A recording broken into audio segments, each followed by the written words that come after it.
Il faut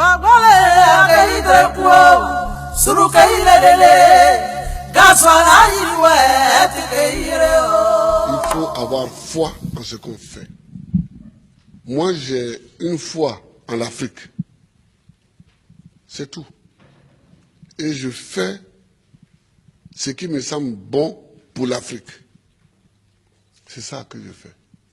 Le reste, c'est pas important. J'ai dit souvent à mes collaborateurs que celui qui veut être riche, il ne faut pas qu'il vienne faire la politique. Si quelqu'un fait la politique et qu'il devient riche, c'est qu'il est voleur. La politique n'est pas là pour enrichir les gens.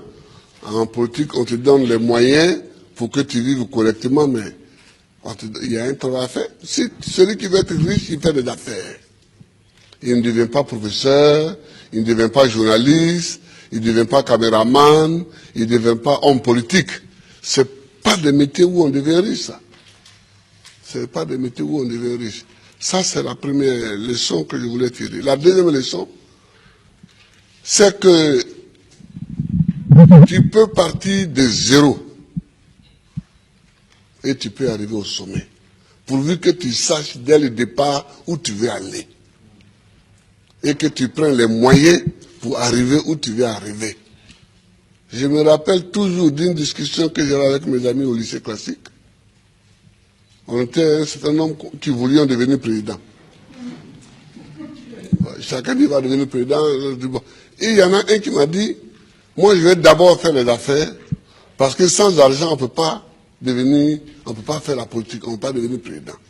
Et je lui ai dit, moi, c'est parce que je ne vais pas faire les affaires, que je vais être pauvre, que je vais avoir les mains propres et que je vais devenir président. Aujourd'hui, mon ami, il a eu beaucoup d'argent, effectivement. Il a beaucoup d'argent, mais il n'est jamais devenu président.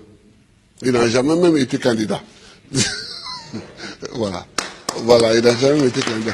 C'est-à-dire qu'il faut savoir ce que tu veux longtemps à l'avance.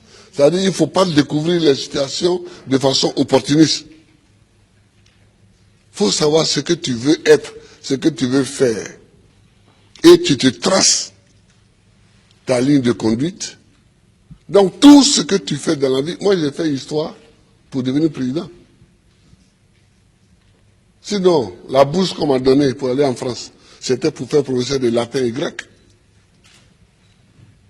Quand j'ai commencé vraiment à militer, je me suis rendu compte qu'il me manquait l'histoire de l'Afrique pour poursuivre ma route.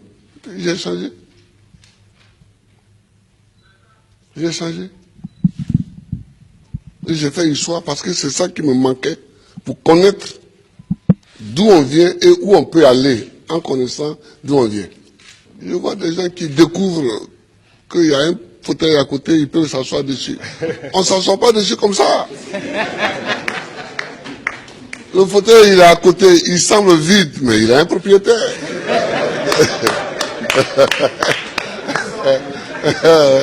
Il a un propriétaire. C'est quand tu veux t'asseoir dessus que tu te rends compte qu'il a un propriétaire. Et le propriétaire, il faut savoir que le propriétaire du fauteuil présidentiel, c'est le peuple.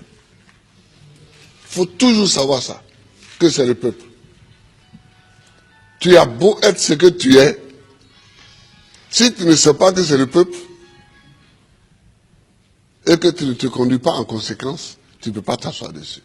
C'est tout ça que moi j'ai envie que les Africains sachent. Et puis, il faut aimer son pays, il faut aimer l'Afrique.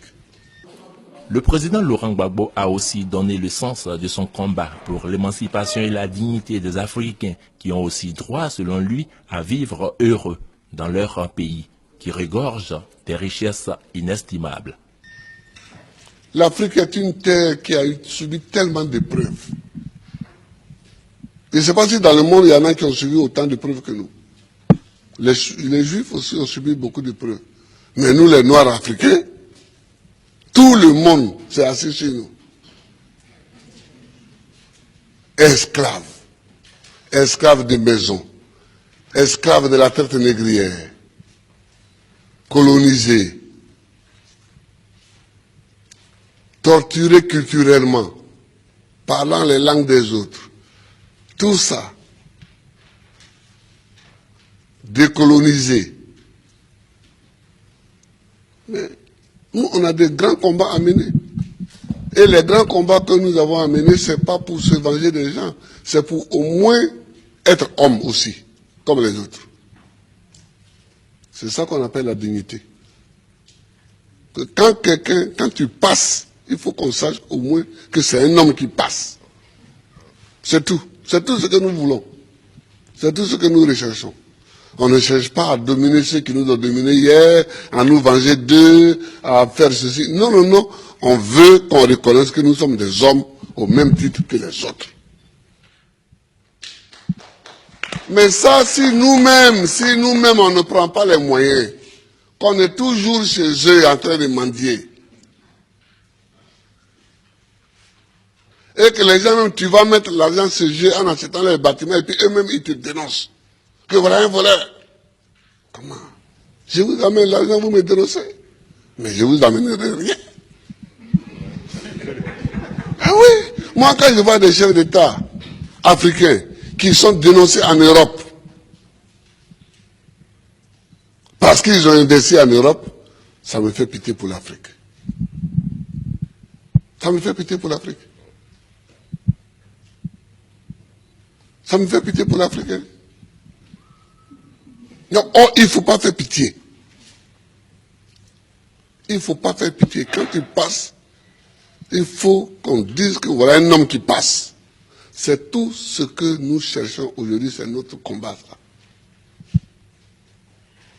Moi qui suis ici, je ne passe pas les vacances en Europe. Mais est-ce que je ne suis pas président?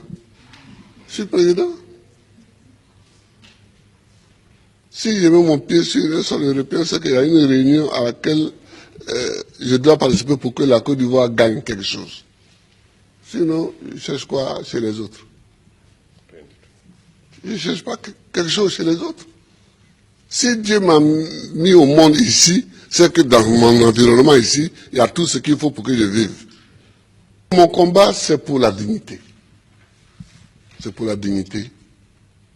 C'est pour que nous effacions tous les siècles passés, les traces de tous les siècles passés, les traces de l'esclavage, les traces de la colonisation, les traces du pillage, les traces du travail forcé, les traces de la chicote. C'est pour qu'on efface tout ça.